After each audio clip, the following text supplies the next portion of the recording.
I was folding laundry when my phone lit up with his name. Jennifer, please come get me. I'm stranded at this wedding venue in Galveston.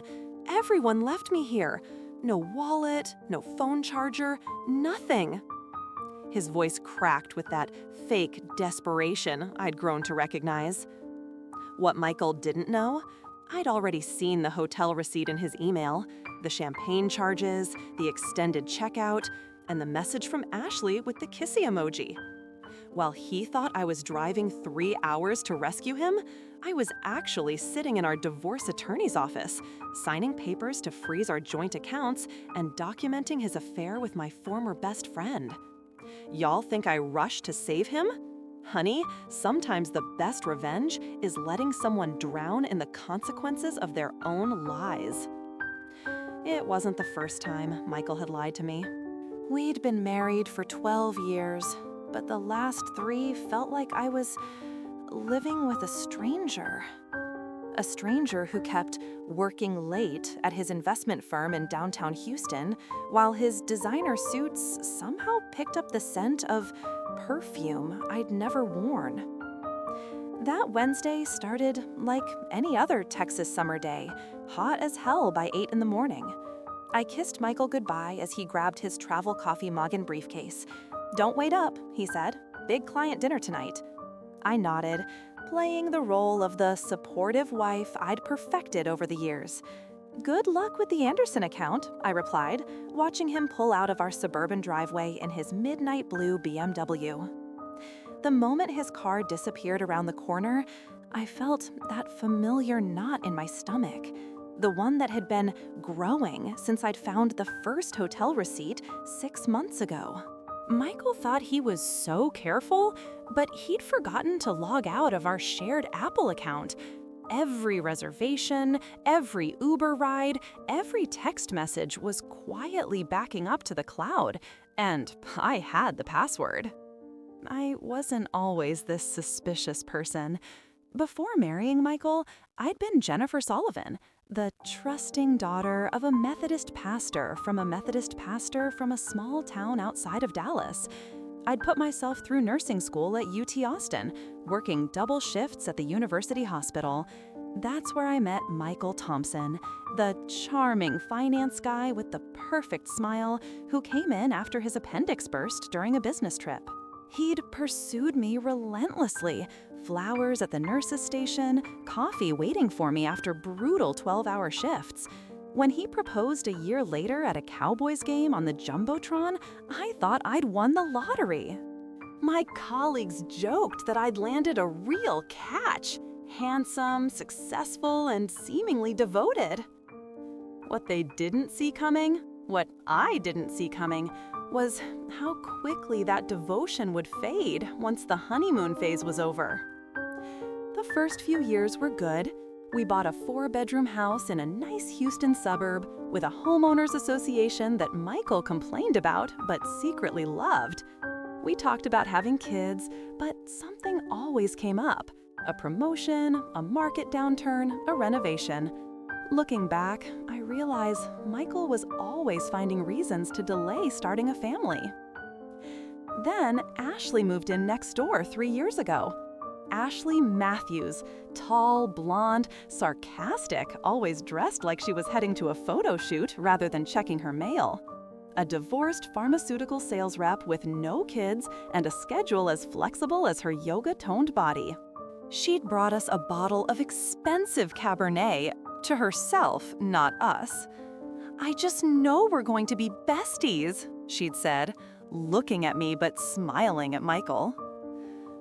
That should have been my first warning. Instead, I invited her to our neighborhood barbecues, introduced her to our friends, even started running with her on Saturday mornings, confiding in her about my frustrations with Michael's increasingly distant behavior. "Men just need their space," she'd said, her perfect ponytail bouncing as we jogged around the neighborhood lake. "You can't smother them or they'll pull away more." So I gave him space, encouraged his boys' trips, didn't question the late nights, all while Ashley was becoming an increasingly regular presence at our home, always showing up with a bottle of wine when Michael happened to be around. That morning, after Michael left for work, I opened my laptop and logged into our phone account. The pattern was clear as day. Dozens of texts between his number and Ashley's, always deleted from his phone but recorded in the call logs. Late-night conversations while I was asleep. And today, the location data showing his phone at the Grand Palmetto Resort in Galveston, not at his office downtown. My hands shook as I called the resort, disguising my voice slightly. I need to confirm a reservation for tonight. It should be under Michael Thompson. The cheerful receptionist responded immediately. Yes, Mrs. Thompson, I have your reservation right here. The honeymoon suite for 2 nights, champagne service already delivered as requested. Will you still be joining your husband this evening? I hung up without answering, my world spinning. Not just an affair, but the honeymoon suite. Champagne service. A planned 2-night getaway while I thought he was working. That was the moment something broke inside me. The moment I stopped being the understanding, patient Jennifer who made excuses for her husband's behavior. The moment I decided that Michael Thompson was going to learn exactly what happens when you betray the woman who knows all your secrets. I sat in my kitchen, staring at the phone I just hung up, trying to breathe through the tightness in my chest. 12 years of marriage reduced to a honeymoon suite reservation with another woman. My neighbor, my so-called friend. I didn't cry. That surprised me. Instead, I felt an eerie calm settle over me, like the stillness before a Texas tornado. My mind was suddenly crystal clear, mapping out exactly what I needed to do. First, I called in sick to the hospital where I worked as a charge nurse in the ICU. Karen, the scheduling coordinator, didn't even question it. I'd covered so many of her shifts over the years that, confident, she owed me. "Take care of yourself, Jen," she said. "We've got you covered." Next, I drove to First National Bank in downtown Houston. Michael and I had 3 accounts: his personal account where his paychecks were deposited, my personal account with my nursing salary, and our joint account for household expenses. The joint account had just over $50,000, money we'd been saving for a kitchen renovation. I'd never considered myself the vengeful type, but something had shifted inside me. I withdrew $49,000, leaving just enough to avoid triggering the empty account fees. The bank manager raised his eyebrows but didn't say a word when I explained I was planning a surprise for our anniversary. Technically, it wasn't a lie. This would certainly be a surprise.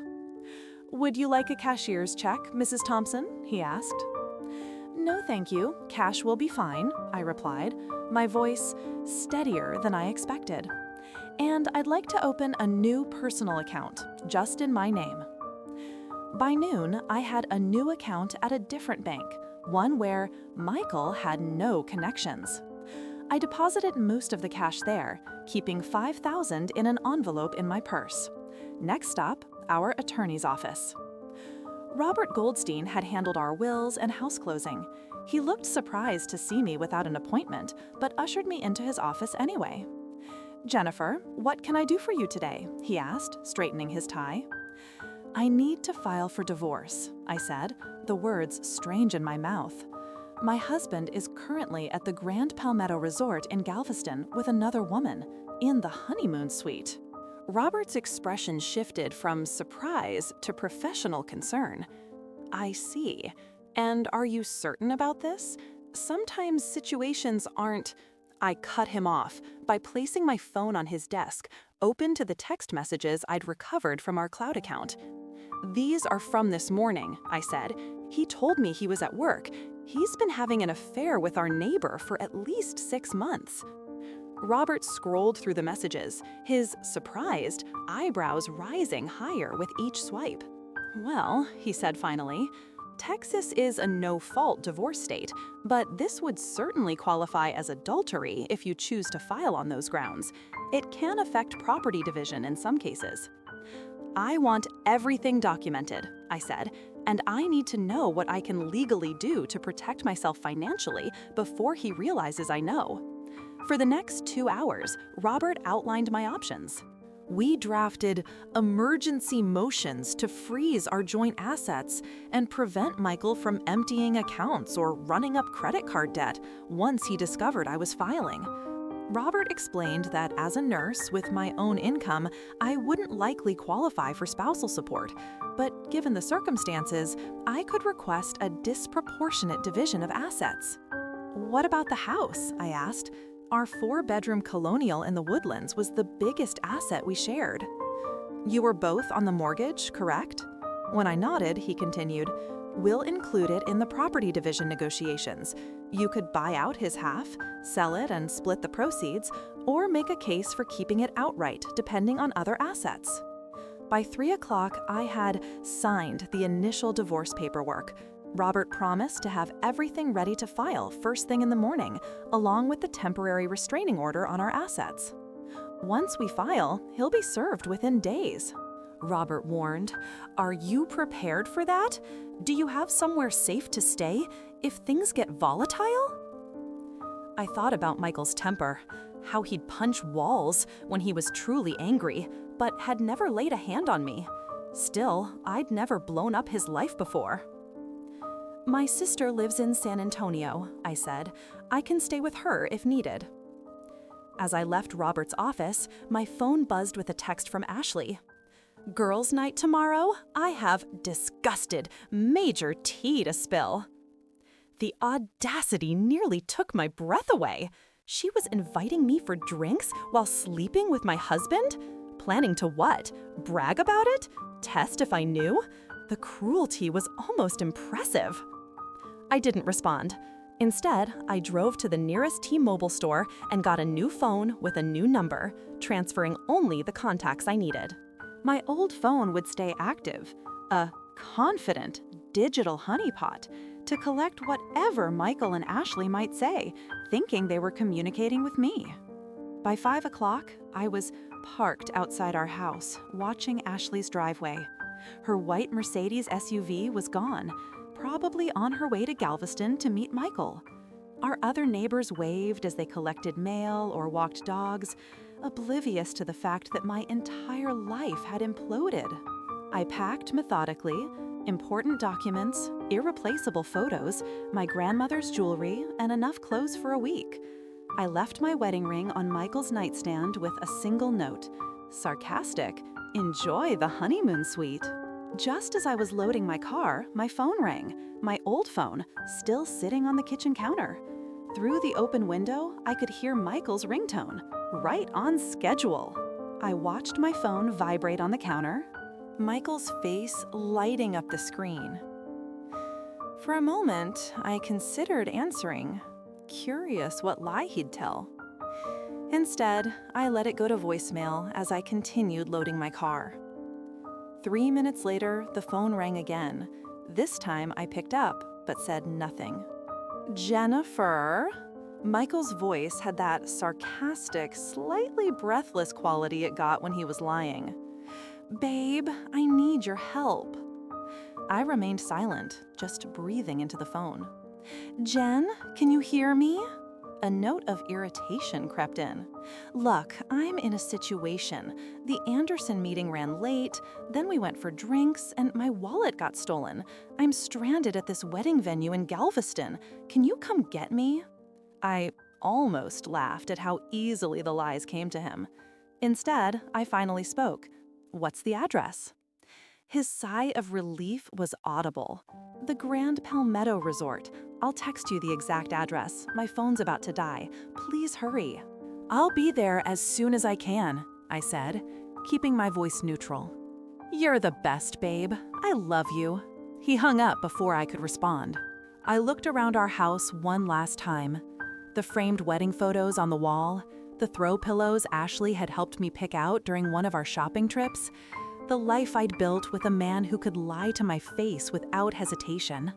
Minutes later, I was energetic, not toward Galveston, but toward San Antonio, where my sister Susan lived.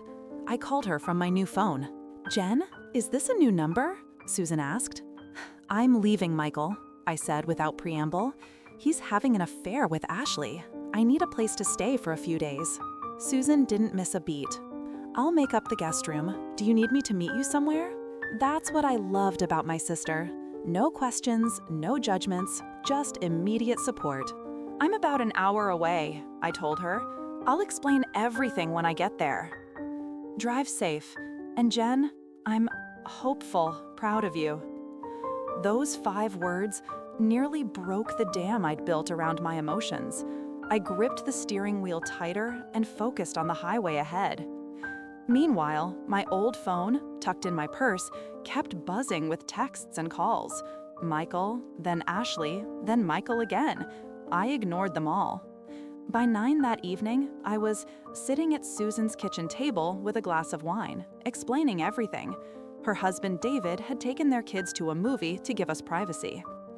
"That son of a bitch," Susan muttered when I showed her the hotel confirmation. "And that backstabbing snake, Ashley. I never liked her." "You never even met her," I pointed out. "I saw her in your Facebook photos." Sarcastic. "She has those eyes that never smile," Susan said firmly. I just knew. I laughed for the first time that day. "Your psychic powers are showing again."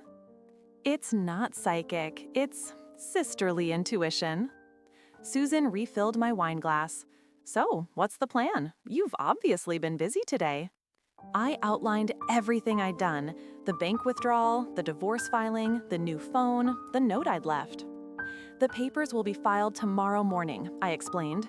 "Once Michael is served, all our joint assets will be frozen. He'll be legally prohibited from cleaning out accounts or running up debt." Susan nodded approvingly. "Smart. But what about your job, your house?" "I've got 2 weeks of vacation time saved up. I called my supervisor after I left Robert's office, told her I needed personal leave for a family emergency.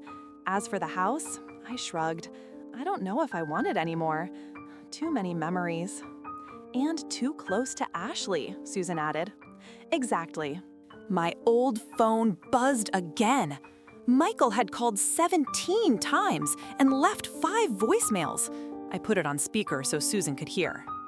"Jennifer, where are you?" His voice had shifted from concerned to angry. "I've been waiting for 3 hours. My phone's about to die. Call me back immediately." The next voicemail was even more telling. "Jennifer, this isn't funny anymore.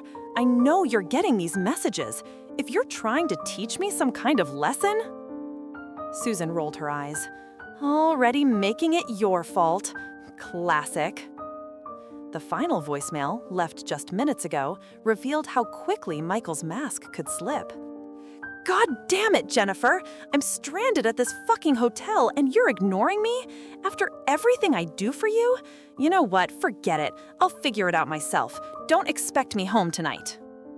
"How convenient for him," I said. Deleting the messages. Now he has an excuse for not coming home. Susan reached across the table and squeezed my hand. "Are you okay? Really?" For the first time since discovering Michael's betrayal, I felt tears well up. "I don't know. I feel empty. 12 years, Susan. 12 years of my life with someone who could do this." "Hey, look at me," Susan said firmly. "This isn't a reflection on you. This is about Michael's character, not yours. You trusted your husband, as you should have been able to do." I nodded, wiping away tears. I keep thinking about all the signs I missed or ignored. The late nights, the business trips that got extended, how he'd get defensive if I asked too many questions. "That's how these things work," Susan said. "They make you doubt yourself, make you think you're crazy for suspecting anything. It's manipulation, pure and simple." She was right. Michael had gaslighted me for months, maybe years, making me feel needy when I asked where he'd been, acting annoyed when I'd call to check in, suggesting I was being paranoid if I questioned a credit card charge. "What do you think he'll do when he realizes I know?" I asked. Susan considered this. "First, he'll panic. Then he'll try to damage control, deny everything, minimize what he can't deny, blame you for whatever's left. When none of that works, he'll either beg for forgiveness or get nasty." "You sound like you've been through this before," I observed. "I watched enough friends go through it. Men like Michael follow a serious, predictable pattern when caught." She paused. "The question is, what will you do when he starts calling your real phone and showing up here?" I hadn't thought that far ahead. I don't know. Part of me never wants to see him again. Part of me wants to confront him, make him admit what he did.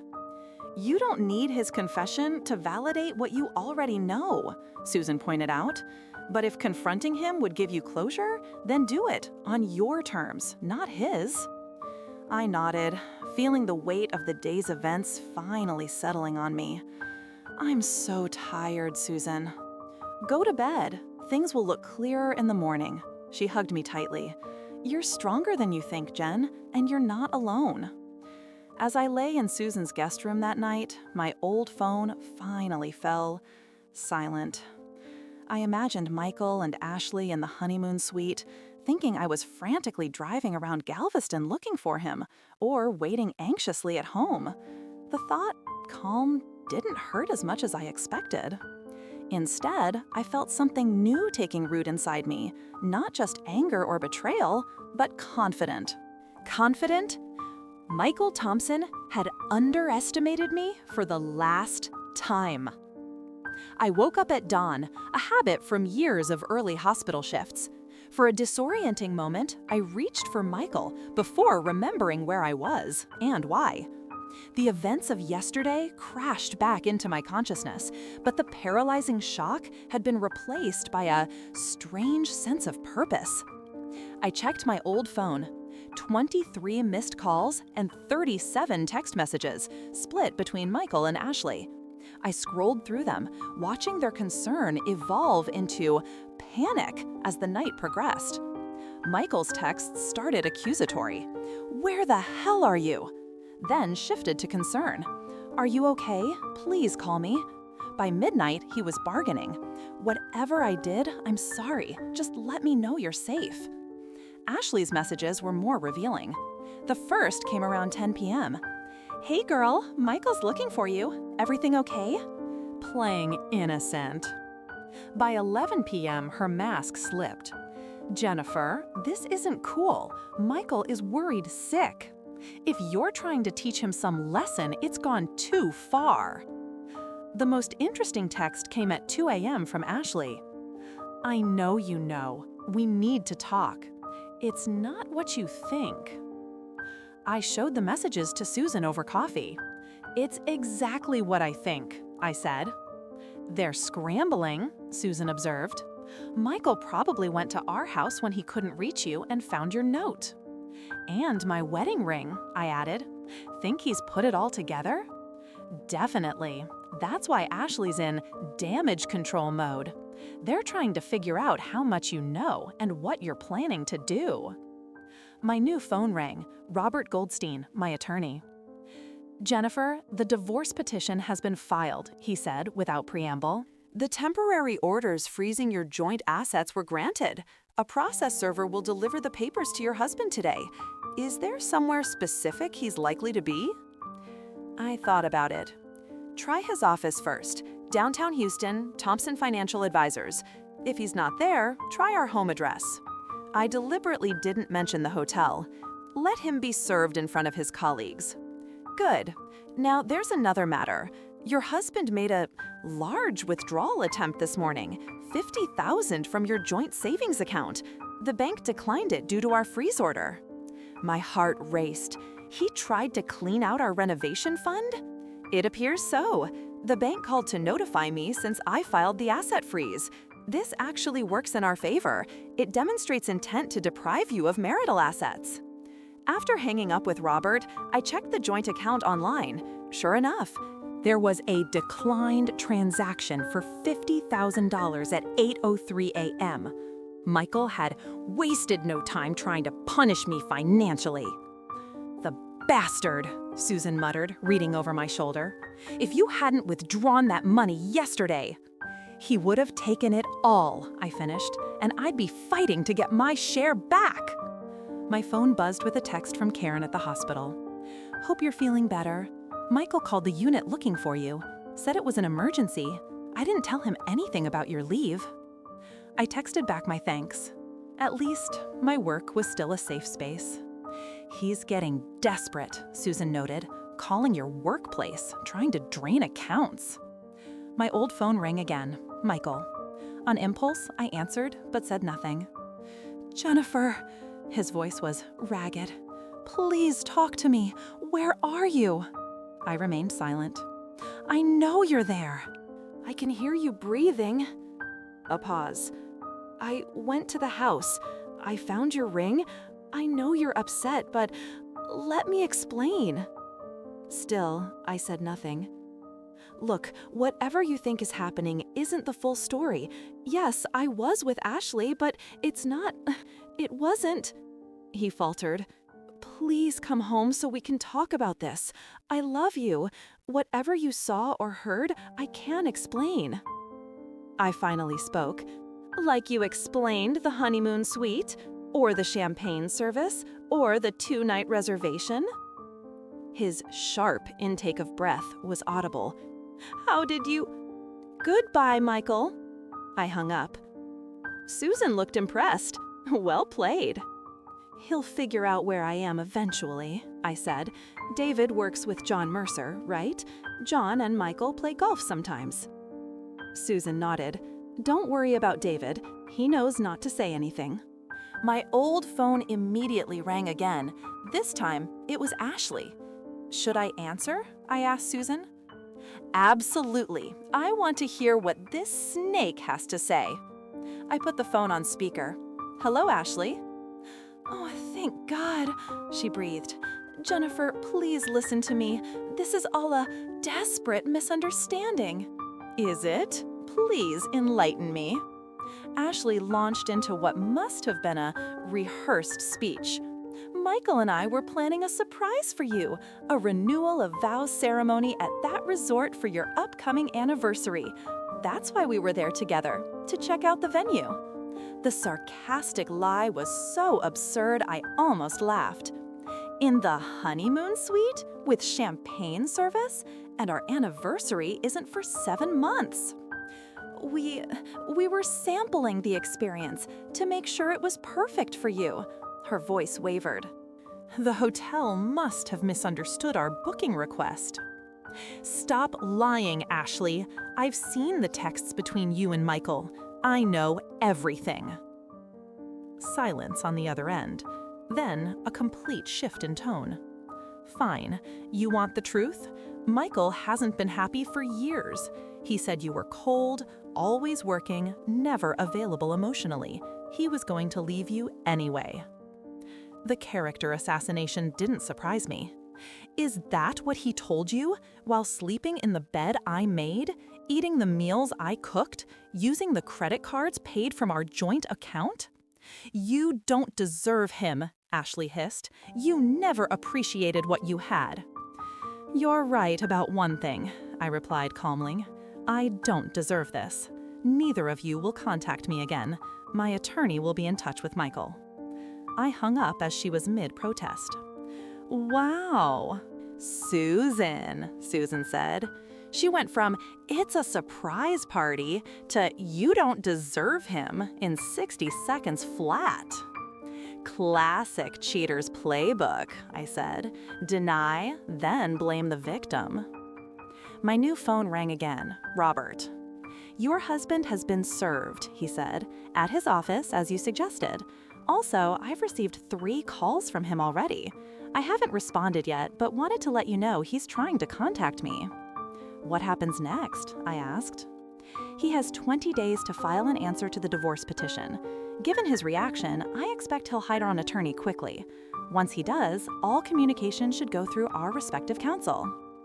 After hanging up, I felt a strange sense of calm. The first phase of this ordeal was complete. Michael knew I was leaving him, the legal process had begun, and confident our assets were protected. "What now?" Susan asked. I checked the time, not even noon.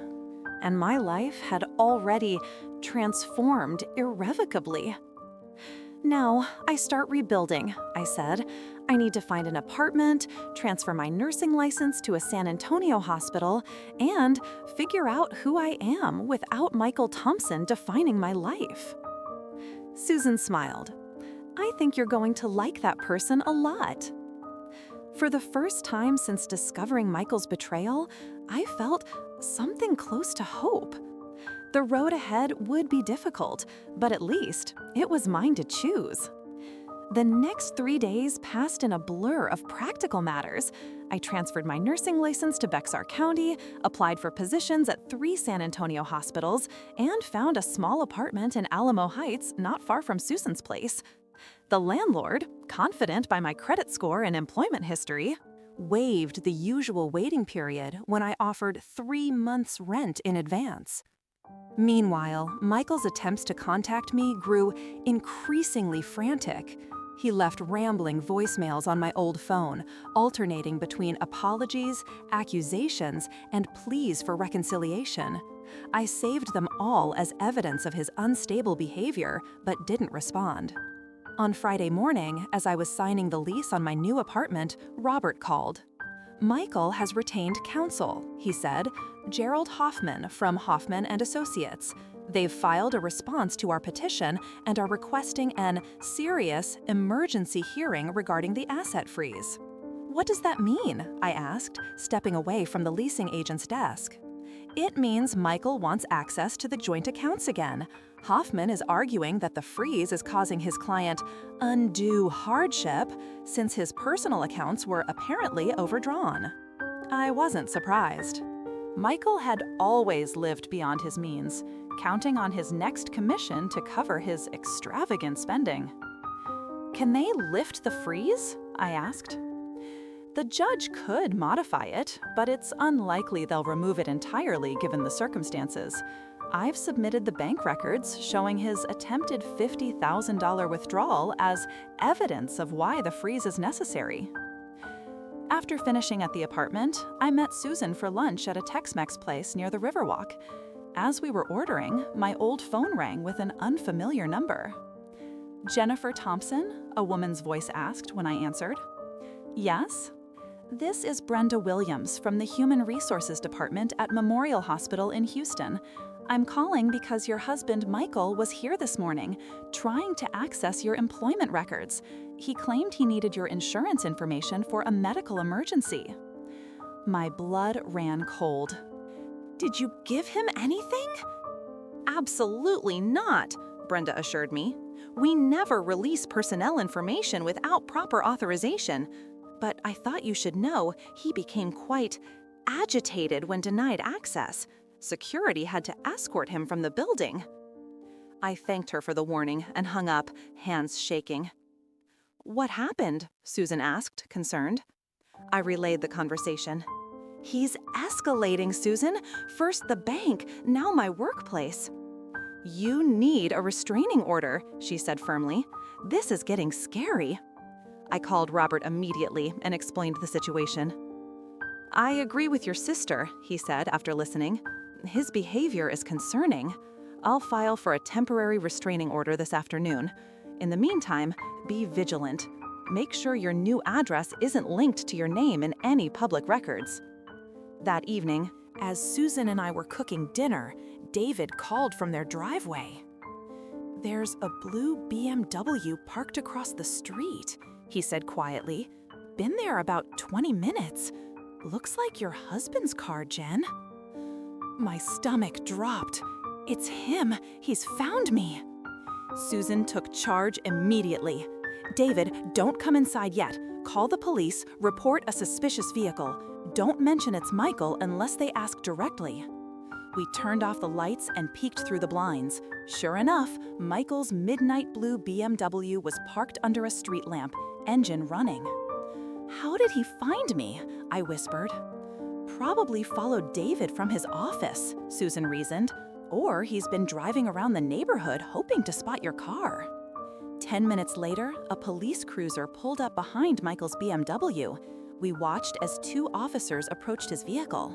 After a brief conversation, Michael drove away, the police car following until both disappeared around the corner.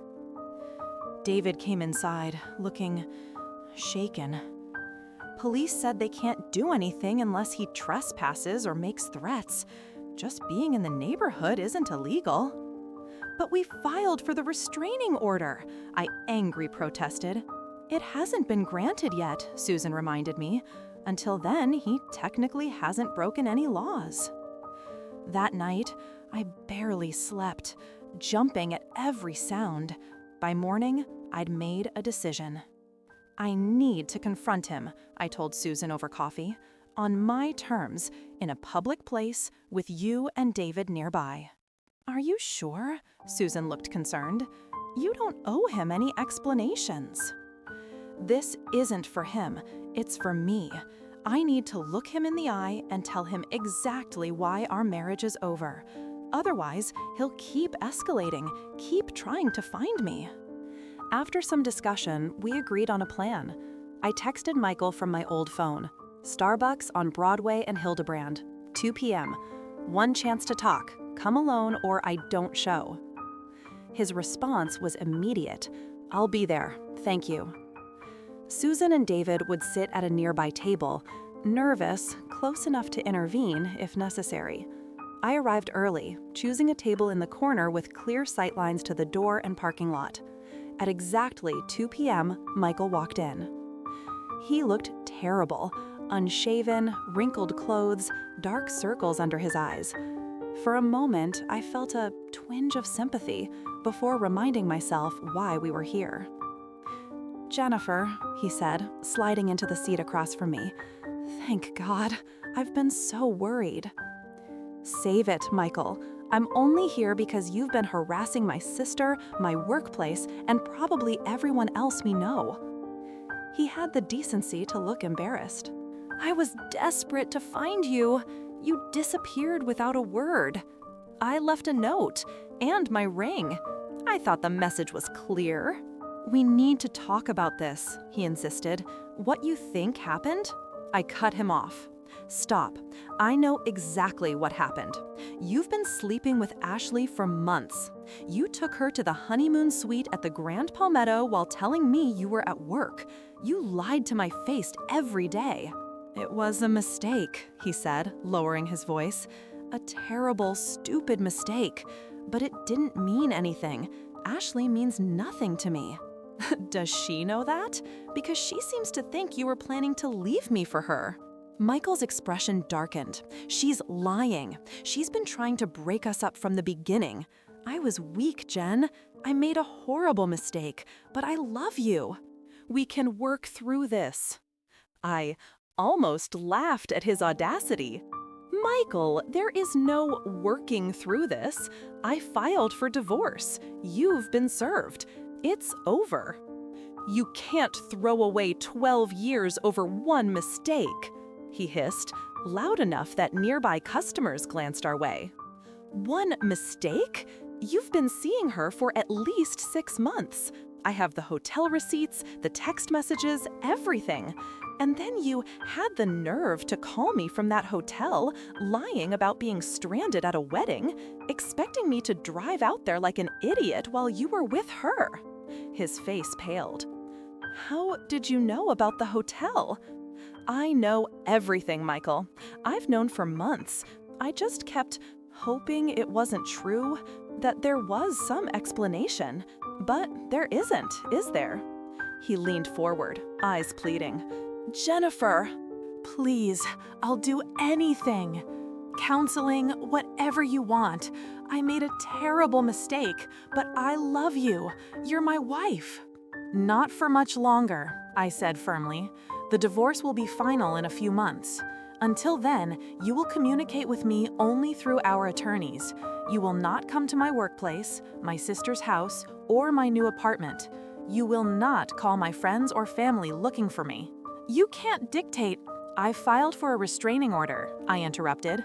Your little stunt last night outside Susan's house ensured that it will be granted. If you violate it, you'll be arrested. Michael's expression shifted from pleading to angry. This is insane. You're throwing away everything over a stupid affair that meant nothing. What about our house, our future? You threw it away, Michael, not me. I stood up. The house can be sold and the proceeds split. My attorney will be in touch about dividing our assets. As I turned to leave, he grabbed my wrist. You can't do this to me. I'm sorry, okay?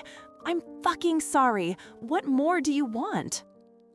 Susan and David were energetically at our table, David's hand firmly on Michael's shoulder. Let her go, David said quietly. Now. Michael released my wrist, his eyes cold. This isn't over, Jennifer. Yes, it is, I replied. Goodbye, Michael. As we walked to the parking lot, I felt lighter than I had in years, as if I'd set down a burden I hadn't realized I was carrying. You okay? Susan asked. Actually, yes, I said, surprised to find it was true. For the first time in a long time, I think I really am. The temporary restraining order was granted 2 days later. Robert called to give me the news. The judge was particularly concerned about his showing up at your sister's house and the incident at your workplace, he explained. Confident, Michael is prohibited from coming within 500 feet of you, your residence, or your place of employment. He's also barred from contacting you directly. All communication must go through counsel. What about the asset freeze? I asked. Still in place, though the judge did allow a modification. Each of you may withdraw up to $2,000 per month from the joint accounts for living expenses until the divorce is finalized. It was a fair compromise. I didn't want to leave Michael destitute, despite everything. I just wanted to protect what was rightfully mine. The energetic week brought more progress. I hopefully accepted a position at University Hospital in San Antonio, starting in the cardiac ICU the following month. I moved into my new apartment, a modern one-bedroom with a small balcony overlooking a courtyard. Susan helped me furnish it with basics from Target and Walmart, plus a few pieces we rescued from a local thrift store. It wasn't the spacious suburban home I'd shared with Michael, but somehow the simplicity felt refreshing. No HOA rules, no keeping up appearances for neighbors, no constant reminders of the life I'd thought I was building. Michael, meanwhile, seemed to have accepted the reality of our situation. His attorney communicated professionally with Robert about dividing our assets. The house would be sold, with proceeds split equally after paying off the mortgage. Our retirement accounts would be divided based on contributions during the marriage. Even our wedding china and family photos were cataloged and assigned monetary values. It was strange seeing our life together reduced to spreadsheets and dollar amounts, but also oddly liberating. Then came the curveball. I was arranging books on my new IKEA shelves when Robert called. Jennifer, we've received an surprised proposal from Michael's attorney. He wants to buy out your share of the house. Buy me out? With what money? Michael had always spent lavishly, rarely saving beyond the minimum for his 401k. Apparently, he received a substantial bonus at work. He's offering $50,000 over market value for your half of the equity. I sat down, processing this. That's unexpected. Why would he want to keep the house? It's too big for one person, and the mortgage is steep.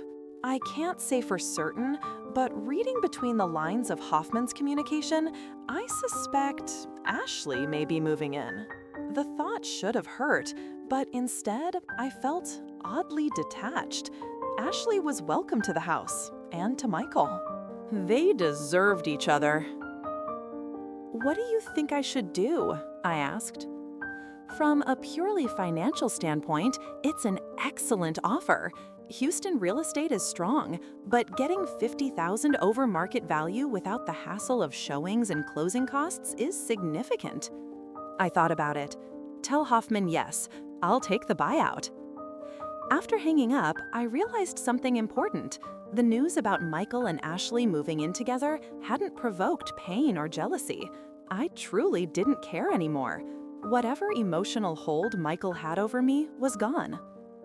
That evening, I met a group of nurses from my new unit for happy hour at a local bar. They'd invited me to welcome me to the team, a gesture that happy touched me more than I expected. "So you're from Houston?" asked Maria, an experienced nurse who would be my preceptor. "What brings you to San Antonio?" I hesitated, unsure how much to share with new colleagues. "Fresh start after a divorce," I said finally. "My sister lives here." Maria planked her glass against mine. "Well, their loss is our gain. The cardiac unit needs experienced nurses like you." The conversation flowed easily after that. Work stories, hospital gossip, recommendations for everything from apartments to dentists. For the first time in months, I felt like myself again. Not Michael's wife, not the woman being cheated on, just Jennifer. As we were leaving, Maria pulled me aside. "Hey, a bunch of us volunteer at the free clinic downtown on Saturdays. We're always short-staffed, if you're interested." "I'd love that," I said, surprised by how much I meant it. The next morning, Robert called again. "Jennifer, we have a situation.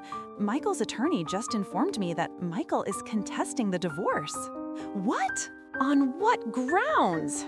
Texas was a no-fault divorce state. Either party could file without proving wrongdoing. "He's claiming reconciliation attempts were not exhausted. It's a sarcastic delay tactic, nothing more, but it will extend the process." "Why would he do this?" I asked, frustrated. He seemed to be accepting things. My guess? It's serious about control. The restraining order and asset freeze limited his options. This is his way of maintaining some power over the situation, and you. What can we do? We proceed as planned. The court will likely order mediation before granting a contested divorce. We'll participate in good faith, but be clear that confident reconciliation is not on the table. After hanging up, I sat on my balcony, watching people in the courtyard below. A young couple pushing a stroller. An elderly man walking a small dog. Normal lives continuing while mine seemed stuck in limbo because Michael couldn't accept reality. My phone buzzed with a text from an unknown number. "I know what you did with the money. Michael deserves better than a thief.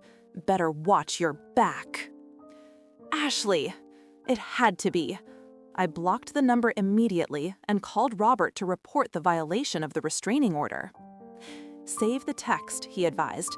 "If we can prove it came from either of them, it's a direct violation. In the meantime, be extra cautious.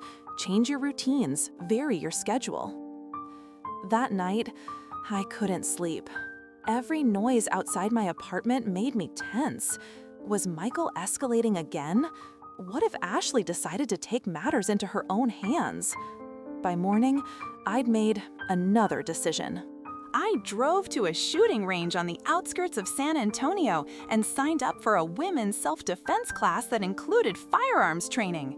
The instructor, a retired police officer named Diane, walked me through the basics. "Have you ever fired a gun before?" she asked as she demonstrated proper stance. "No," I admitted. "My father hunted, but I never joined him."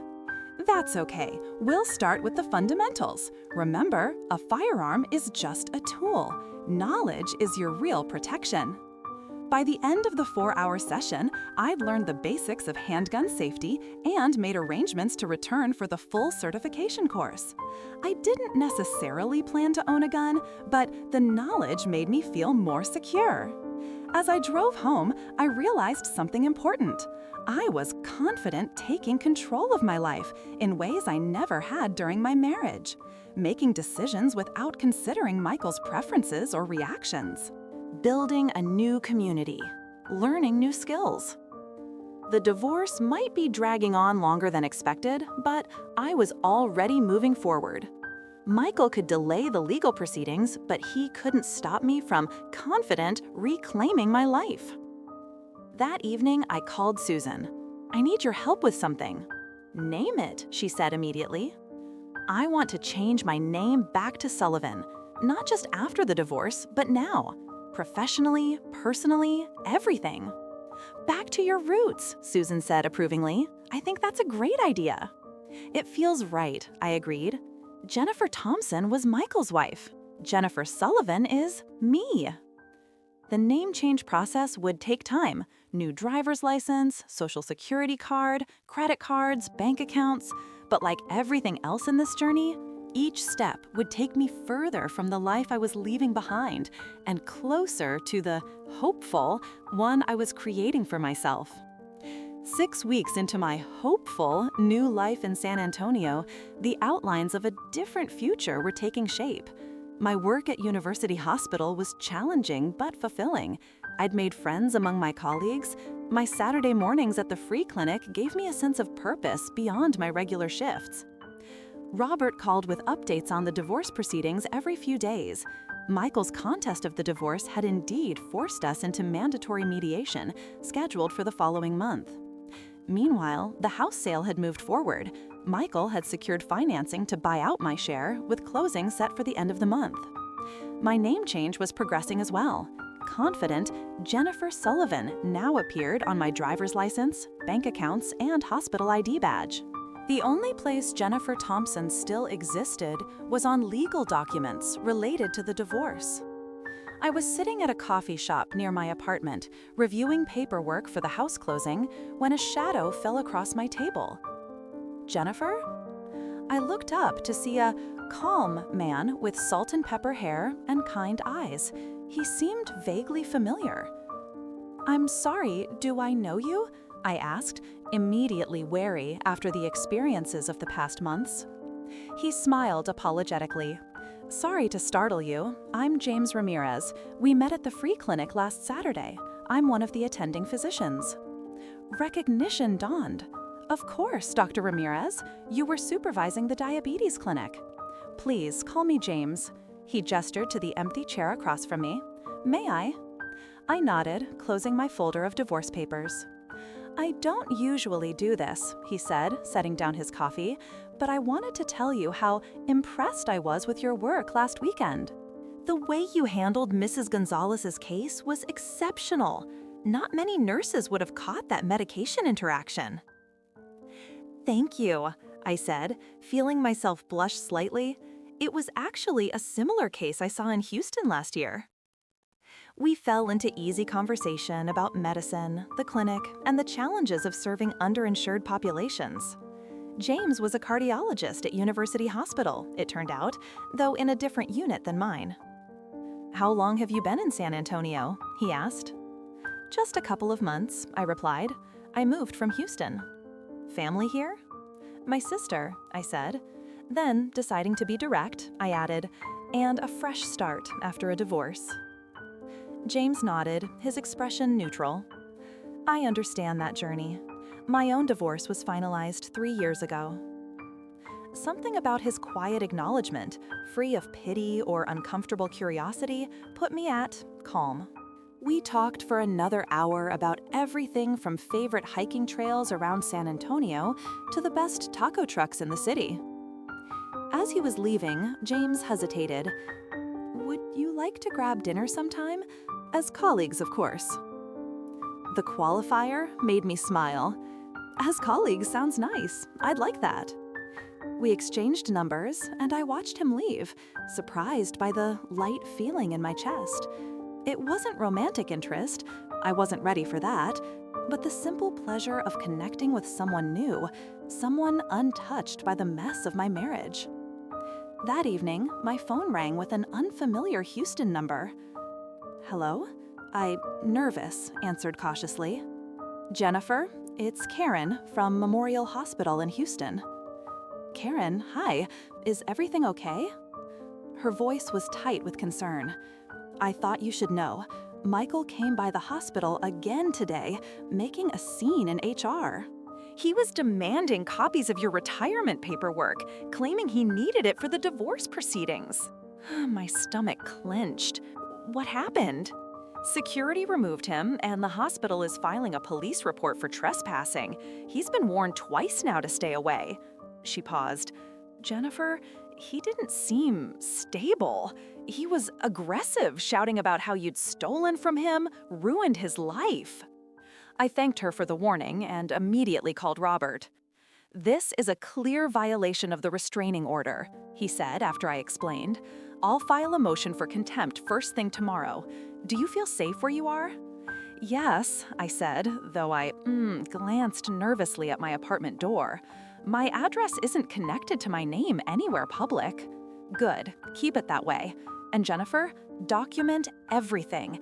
Any unusual calls, texts, sightings. It all helps build our case if he's escalating. The next morning, I received an email from Michael's personal account, the first direct contact he'd attempted since the restraining order was issued.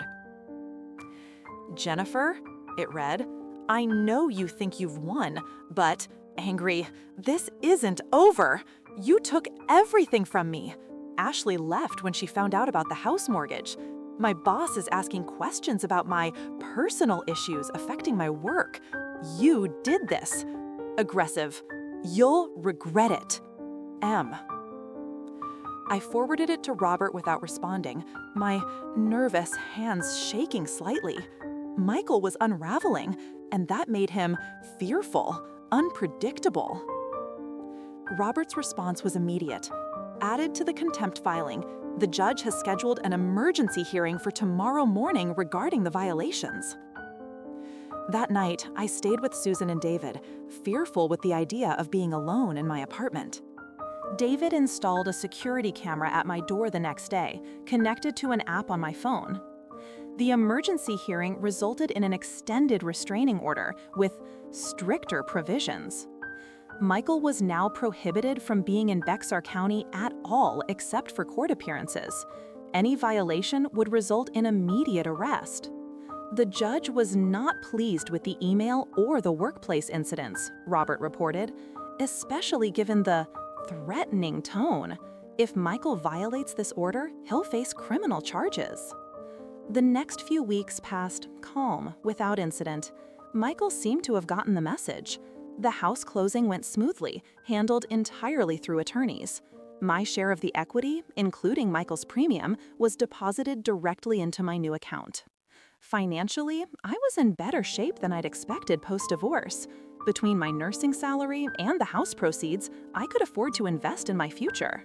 I consulted a financial advisor recommended by James, who helped me set up a diverse portfolio and new retirement accounts. You're in an excellent position, the advisor told me.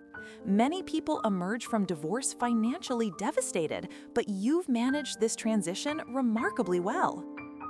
I thought about how close I'd come to being one of those statistics. If I hadn't discovered Michael's affair when I did, if I hadn't acted quickly to protect myself financially, if I hadn't had grateful Susan and Robert's support, the outcome could have been very different. The mandatory mediation for the divorce was scheduled for the following week. As much as I dreaded facing Michael across a conference table, I was confident, ready to move forward. Remember, Robert advised during our prep session, serious, mediation is not about winning or losing. It's about finding a resolution both parties can live with to avoid a trial. I understand, I said. I just want this finished. I'm ready to close this chapter completely. The night before mediation, I had dinner with James, our third calm dinner in as many weeks. We'd settled into an easy friendship, sharing stories about difficult patients and hospital politics. Big day tomorrow, he said as we finished our meals. How are you feeling about it? Nervous, I admitted. It's the first time I'll see Michael face to face since the confrontation at Starbucks. James nodded. That's understandable. Just remember, you're not the same person who left Houston. You're stronger now. His words stayed with me as I drove home, contemplating how much had changed in just a few months. The woman who had discovered her husband's affair and fled to her sister's house had been hurt, angry, afraid. The woman heading into mediation tomorrow was still healing. But she was also resilient, independent, and clear-eyed about her worth. Whatever happened in that conference room, confident, Jennifer Sullivan would walk out with her dignity intact. The Mediation Center was housed in a nondescript office building near the courthouse. I arrived 30 minutes early, as Robert had suggested, giving us time to review our strategy before Michael and his attorney arrived. "Remember," Robert said as we settled into the small conference room, "Michael wants this to be emotional. Don't give him that satisfaction. Stay calm, stick to facts, and let me handle the negotiations." I nodded, confident, smoothing my navy blue dress, professional, conservative, nothing Michael had ever seen before. Even my hair was different, cut into a shoulder-length bob instead of the long style I'd worn throughout our marriage. At exactly 9 o'clock, the mediator, a retired judge named Margaret Williams, entered, followed by Gerald Hoffman, Michael's attorney. Michael himself, calmly, slipped in last, looking thinner than when I'd last seen him, his expensive suit hanging slightly loose. Our eyes met briefly before I deliberately looked away, focusing on the mediator as she explained the process. "This is not a court proceeding," Judge Williams emphasized. "I'm here to help you reach an agreement that works for both parties. Everything said today is confidential and cannot be used in court if mediation fails." She outlined the agenda. First, a joint session to identify the issues, then separate sessions where she would shuttle between rooms to negotiate specific points. "Let's begin with a statement from each party about what you hope to achieve today," she suggested. Robert spoke first, outlining our position clearly and concisely. The major assets had already been divided. The house buyout was complete, retirement accounts split, joint bank accounts divided. All that remained were a few personal items and the final decree. "My client seeks a clean break," Robert concluded. "A fair division of the remaining property and a swift conclusion to these proceedings." Hoffman went next, his tone reasonable but his words pointed. "My client has been deeply hurt by the abrupt end to a 12-year marriage. While he accepts that reconciliation may no longer be possible, he believes certain financial matters remain unresolved, specifically funds withdrawn without consent before the asset freeze." I kept my expression neutral, though internally I bristled at the characterization. The withdrawal had been from a joint account to which I had equal rights, made to protect myself from exactly the kind of financial sabotage Michael had later attempted. Judge Williams nodded. "I understand both positions. Let's move to separate sessions to discuss specifics. Mrs. Thompson?" "Sullivan," I corrected quietly. "I've resumed my maiden name." A flash of anger crossed Michael's face before he controlled it. "Miss Sullivan," the judge amended, "you and your attorney will remain here. Mr. Thompson and Mr. Hoffman, please follow my assistant to the room across the hall." Once they'd left, I exhaled slowly. "He looks terrible." "Don't let that sway you," Robert warned. "It could be calculated to evoke sympathy." Judge Williams returned 15 minutes later. "Serious, Mr. Thompson has raised concerns about $49,000 withdrawn from your joint savings account the day before you filed for divorce. He's requesting that half of that amount be returned to him." Robert responded smoothly. "My client withdrew those funds from a joint account to which she had equal access. Fearing financial retaliation, fears that proved well-founded, when Mr. Thompson attempted to withdraw $50,000 immediately after being served with divorce papers." The negotiation continued for hours. with Judge Williams moving between rooms. Michael demanded items from the house that I'd already conceded. I requested my grandmother's jewelry, which he initially refused to return before finally relenting. By mid-afternoon, we'd reached agreements on most issues. The final sticking point was the $49,000. "He's fixated on this," Judge Williams explained during one of her visits. "He sees it as theft, regardless of the legal realities of joint ownership." Robert and I conferred quietly. "We could fight this," he said. "Legally, you were entitled to withdraw those funds, but it might extend the proceedings significantly." I considered the options. Fighting meant more attorney's fees, more stress, more time tethered to Michael. The half he wanted, $24,500, was substantial, but not ruinous given the house buyout and my secure employment. Offer him $20,000, I decided, not because he's entitled to it, but because I want this finished. Judge Williams took our offer to Michael. 20 minutes later, she returned with a counterproposal, $22,000 and immediate signing of the divorce decree. "I can live with that," I said, suddenly exhausted but relieved. The final paperwork was prepared while we waited in separate rooms. At 5 o'clock, we were brought together one last time to sign the agreement and divorce decree. Because we'd reached a settlement, the judge would process our paperwork without a formal hearing. Within 30 days, the divorce would be final. Michael refused to look at me as we signed multiple copies of the agreement. His signature, once bold and confident, seemed shaky and diminished. As we finished, he finally spoke directly to me. "I hope you're happy with yourself." Before I could respond, Robert intervened. "This isn't the time or place for personal comments. The agreement includes a non-disparagement clause that begins immediately." Michael's attorney placed a hand on his arm, warning him to stay silent. We left first, Robert escorting me to my car. "You did well in there," he said. "It's almost over." "Thank you for everything," I replied, meaning it. Robert's steady guidance had been instrumental in navigating this process. That evening, I called Susan to share the news. "The decree is signed, 30 days until it's official." "How do you feel?" she asked. I considered the question carefully.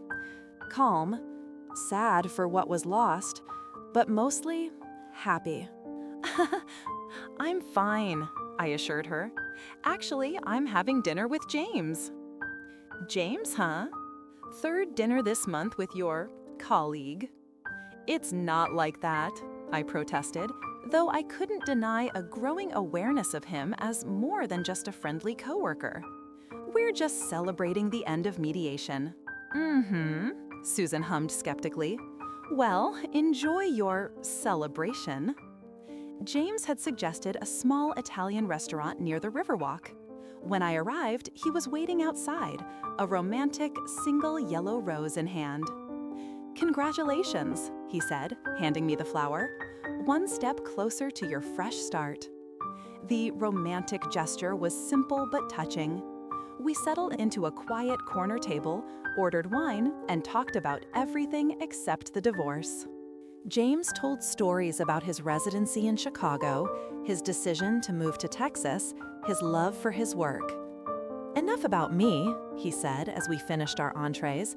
"Tell me something I don't know about Jennifer Sullivan." I thought for a moment. I used to paint, watercolors mostly. I was actually pretty good, but I stopped when nursing school got intense, and then life happened. "Do you miss it?" I didn't realize how much until just now, saying it out loud. James smiled. "You should start again.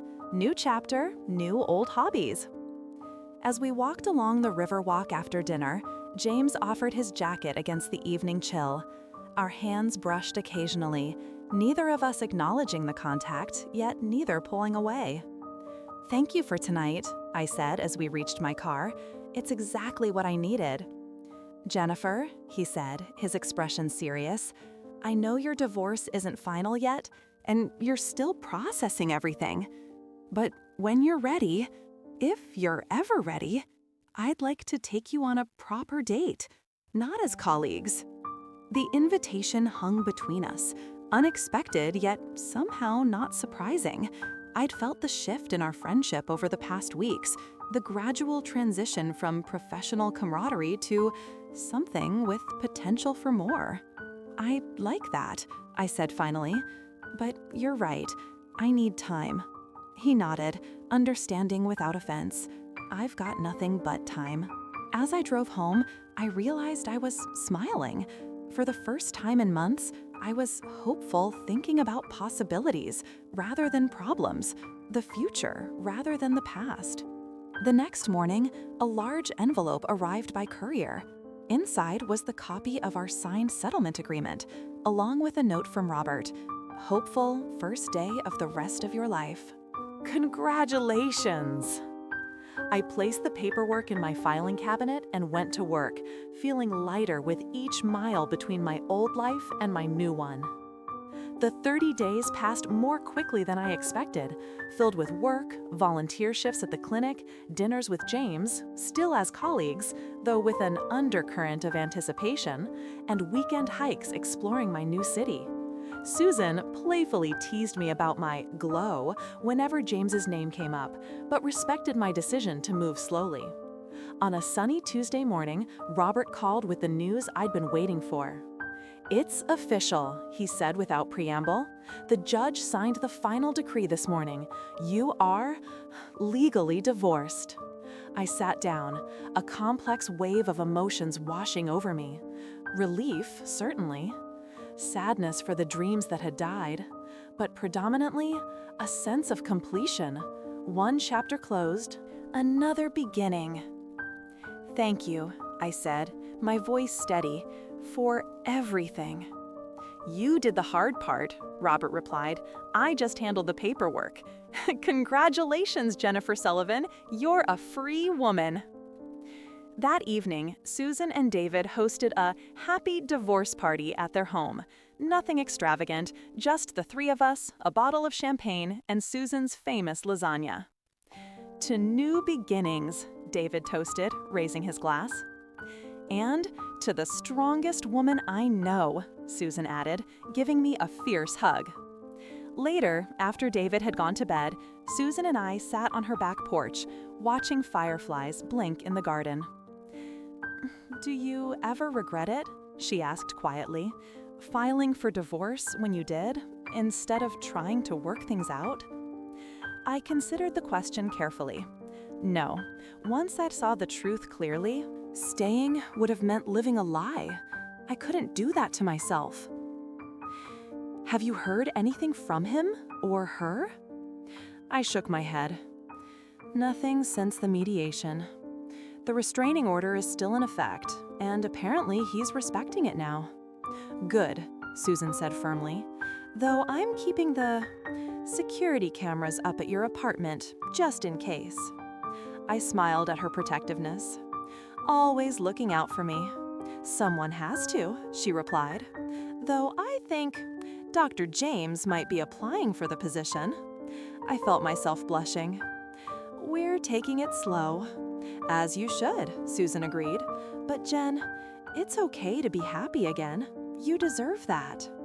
The next morning, I woke early and drove to a small art supply store I discovered near my apartment. The elderly owner helped me select watercolor papers, brushes, and a palette of professional-grade paints. "Getting back into it after a break?" he asked as he rang up my purchases. "A very long break," I admitted. "But yes, I'm hopeful, ready to start again." At home, I set up a small workspace by the window overlooking the courtyard. My first attempts were hesitant, colors bleeding into each other in ways I hadn't intended. But by the third sketch, a simple rendering of the oak tree outside my window, I began to find my rhythm again. The familiar motions of brush on paper, the meditation of mixing colors, the focus required to capture light and shadow, it all came back gradually, like remembering the steps to a dance I'd once known by heart. I was so absorbed that I almost missed the text from James. Dinner tonight to celebrate your freedom? My place this time. I promise not to poison you with my cooking. I smiled at the screen. I'd like that. What time? 7. I'm making my world-famous spaghetti. And by world-famous, I mean my dog seems to like it. You have a dog? In all our conversations, he'd never mentioned a pet. Meet Rex, the real reason I invited you over. A photo followed of a shaggy mixed-breed dog with soulful eyes and one ear that flopped forward. I laughed out loud. Now I'm definitely coming. For Rex, of course. Of course, he's the charming one in this household. That evening, I arrived at James's Craftsman Bungalow in the historic King William District. Rex greeted me enthusiastically, all wagging tail and doggy grins. He likes you, James observed, taking the bottle of wine I'd brought. He is an excellent judge of character. James's home reflected his personality. Warm, unpretentious, with bookshelves lining the walls and comfortable furniture that invited you to sit and stay. Classical music played softly in the background as he led me to the kitchen, where a pot of sauce simmered on the stove. "It smells amazing," I said honestly. "Family recipe," he explained, stirring the sauce. "My grandmother was from Sicily. She'd roll over in her grave if she knew I was using store-bought pasta, but some compromises are necessary." We settled into easy conversation as he finished preparing dinner. I told him about my morning's artistic efforts. He shared stories about his most interesting cases that week. The formality that had characterized our early colleague dinners had given way to a comfortable familiarity. Over dinner at his small kitchen table, James raised his glass. "To your new beginning."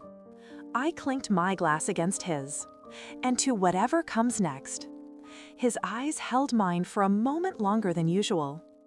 "Jennifer, I know we agreed to take things slow, but I want to be clear about something. I'm interested in more than friendship with you.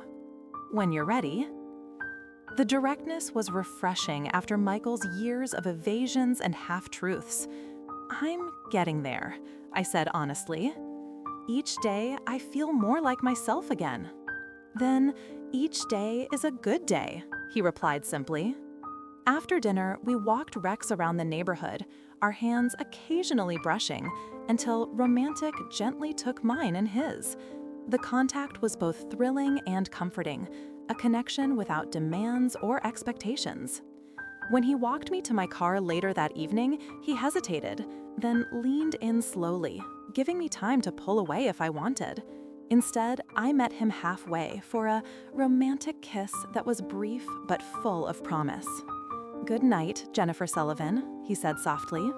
"Good night, James Ramirez," I replied, smiling as I got into my car. Driving home, I realized I was humming along with the radio, something I hadn't done in longer than I could remember. The weight I'd carried for so long had finally lifted, replaced by a lightness that felt like possibility. The next morning, I received an unexpected email from Karen at Memorial Hospital in Houston. "Jennifer," it read, "thought you should know that Michael has been let go from his position at Thompson Financial. Apparently, there were some irregularities with client accounts that came to light during an audit. The rumor mill says the SEC might be involved. Take care of yourself." I stared at the screen, processing this information. Michael had always been ambitious, cutting corners to get ahead. Had he crossed a more serious line? And if so, when had it started? I forwarded the email to Robert with a brief note, "Should I be concerned about this?" His response came within the hour. "I'll make some discreet inquiries. If there's an SEC investigation, it might be advisable to ensure you're fully insulated from any fearful financial fallout. Your divorce is final, but sometimes these investigations can reach back years." A knot of anxiety formed in my stomach. Just when I thought I was free of Michael's influence, this new complication emerged. I tried to remember if I'd ever signed anything questionable during our marriage, if my name appeared on any business documents. That afternoon, Robert called with an update. I spoke with a colleague who handles securities cases. The serious investigation is indeed underway, but it's focused on Michael personally, not the firm as a whole.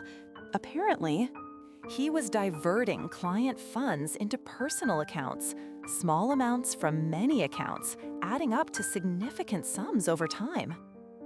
When did this start? I asked. That's the concerning part. According to my source, the pattern goes back at least 3 years.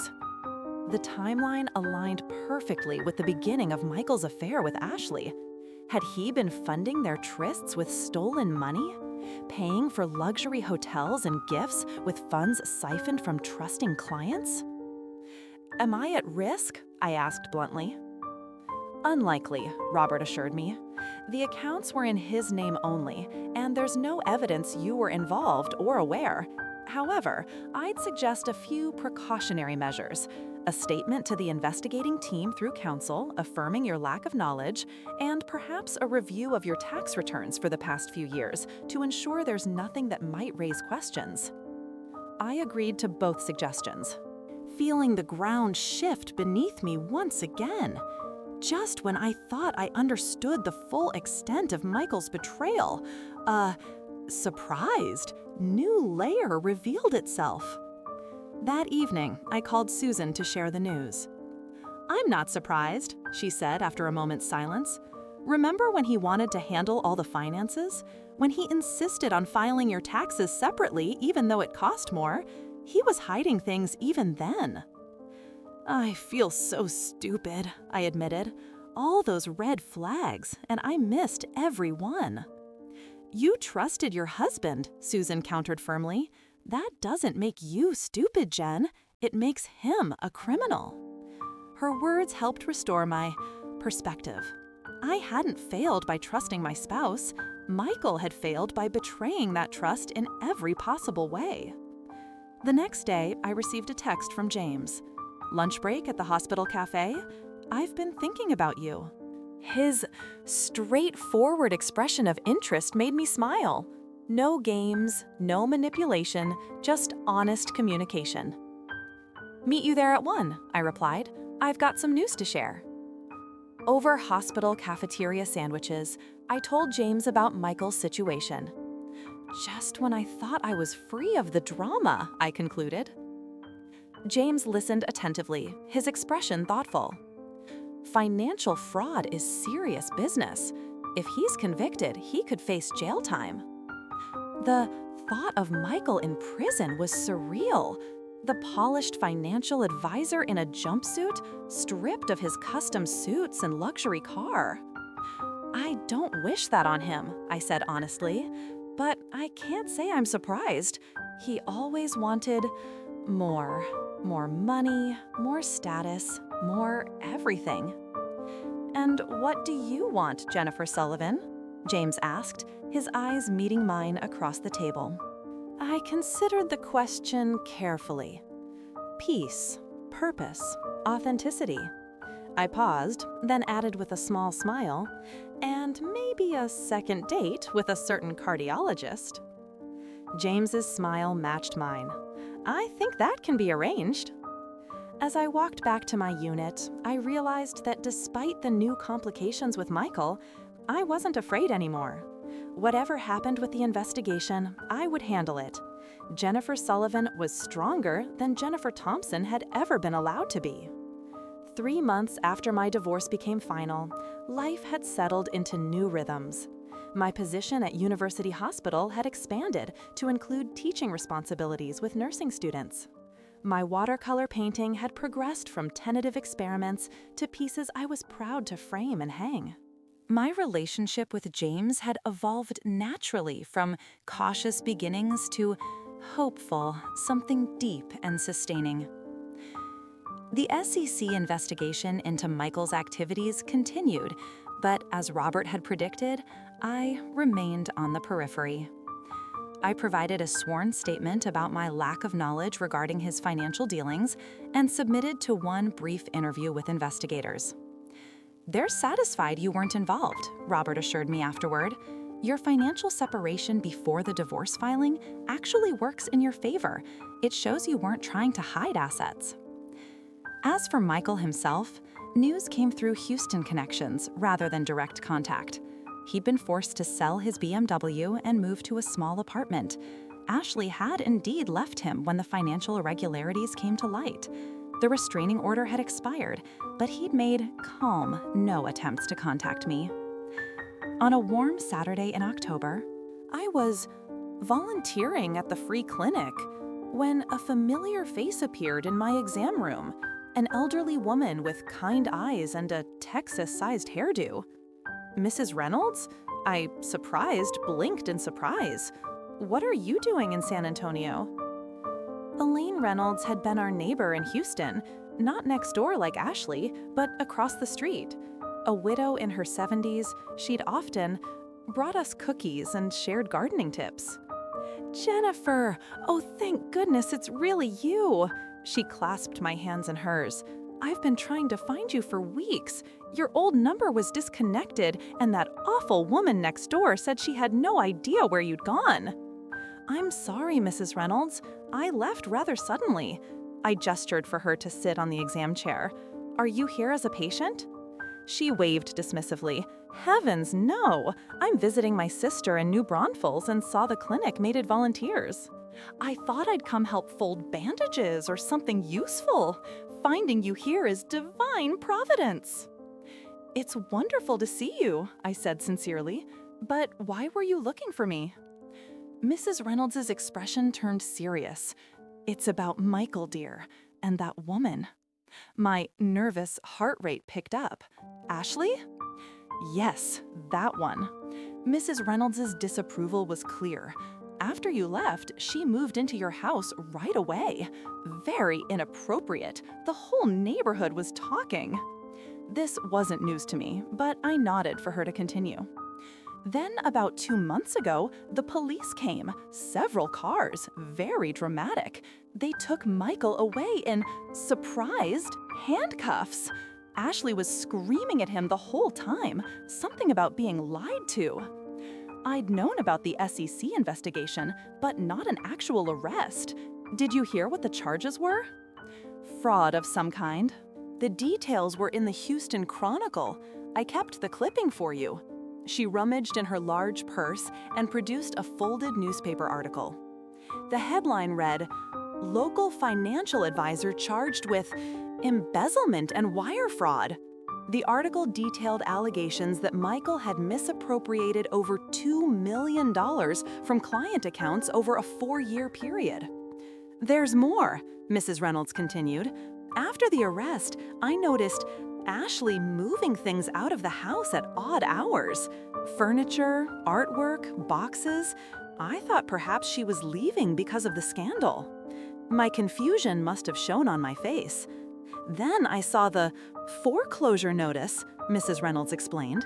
"Apparently, Michael hadn't been making the mortgage payments, even after he bought you out. The bank is reclaiming the property." I sat back, processing this information. Michael had paid me a premium for my share of the house, only to let it go into foreclosure months later. Had he been that financially desperate? Or was it another manipulation? A way to ensure neither of us had the home we'd shared? "I thought you should know," Mrs. Reynolds finished, "in case there's anything of yours still there that you'd want to rescue before the bank takes over." I thanked her for the information, promising to stay in touch with my new contact details. After she left, I called Robert to share the news about Michael's arrest and the house foreclosure. "The criminal charges complicate things," he mused. "If he's convicted and the embezzlement periods overlap with your marriage, the divorce settlement could potentially be revisited if any stolen funds were used for marital expenses. Would I have to return the house buyout?" I asked, alarmed. "Unlikely. That came from his legitimate income, according to the documentation. But it's something to be aware of." That evening, James and I walked Rex along the Riverwalk. the October breeze carrying the scent of late-blooming flowers. I shared Mrs. Reynolds' news, still processing my feelings about Michael's dramatic downfall. "How does it make you feel?" James asked gently, "seeing him lose everything like this?" I considered the question carefully. Sad, in a way, not for him specifically, but for the waste of it all, the clients who trusted him, the life he could have had if he'd made different choices. James nodded. "That's empathy, not sympathy. There's a difference." "I don't wish him ill," I continued, "but I also don't feel responsible for his choices. A year ago, I might have somehow blamed myself, wondered if I'd driven him to desperation somehow. Now I see clearly that these were his decisions, not mine." James squeezed my hand. "That's growth." We stopped at a quiet spot overlooking the water, city lights reflecting on its surface. James turned to face me, his romantic expression suddenly serious. "Jennifer Sullivan, I've been wanting to ask you something." My heart skipped. "Yes?" "My lease is up next month. I've been thinking about, hopefully, buying a house, something with a yard for racks, space for your painting studio, maybe a guest room for when your sister visits." I blinked, processing his words. "Are you asking me to move in with you?" "I'm asking if you'd consider looking at houses with me. Moving in together, eventually, yes, but at your own pace. No pressure, no rush." The thoughtfulness of the proposal, acknowledging my need for autonomy while offering partnership, happy me deeply. "I'd like that," I said. "House hunting together sounds like a perfect next step." His romantic smile was radiant as he pulled me close. "I was hoping you'd say that." 2 weeks later, a certified letter arrived from the Houston District Attorney's Office. Michael had accepted a plea deal, 5 years in prison for wire fraud and embezzlement, plus restitution to his victims. The letter was a formal notification since I'd been interviewed during the investigation. I sat in my apartment, the letter in my lap, reflecting on the journey of the past year. From the desperate woman who fled to her sister's house with nothing but essential documents and a broken heart, to the independent professional I'd become. From a marriage built on lies to hopeful new relationships founded on honesty and mutual respect. Michael's choices had led him to a prison cell.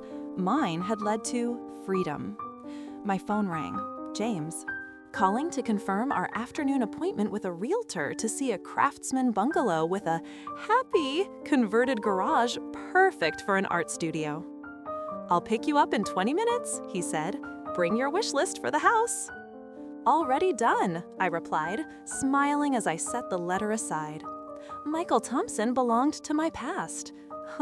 My future was waiting, and it looked nothing like the life I'd once thought I wanted. As I gathered my things to meet James, I caught sight of my reflection in the mirror. Clear-eyed, smiling, standing tall. Jennifer Sullivan was ready for whatever came next. My husband thought he was so clever, stranding himself at that honeymoon suite in Galveston, expecting me to rescue him while he cheated with my neighbor. He never imagined I'd already emptied our accounts, contacted a divorce attorney, and started building my new life before he even called for his rescue. While he lost everything, his mistress, his career, and ultimately his freedom, I found strength I never knew I had. Sometimes the most devastating betrayals lead to the hopeful beginnings. Today, I'm painting again, teaching nursing students, and building a future with a man who values honesty above all else. The universe has a way of balancing accounts, y'all. And sometimes, knowing the truth before answering that desperate phone call makes all the difference.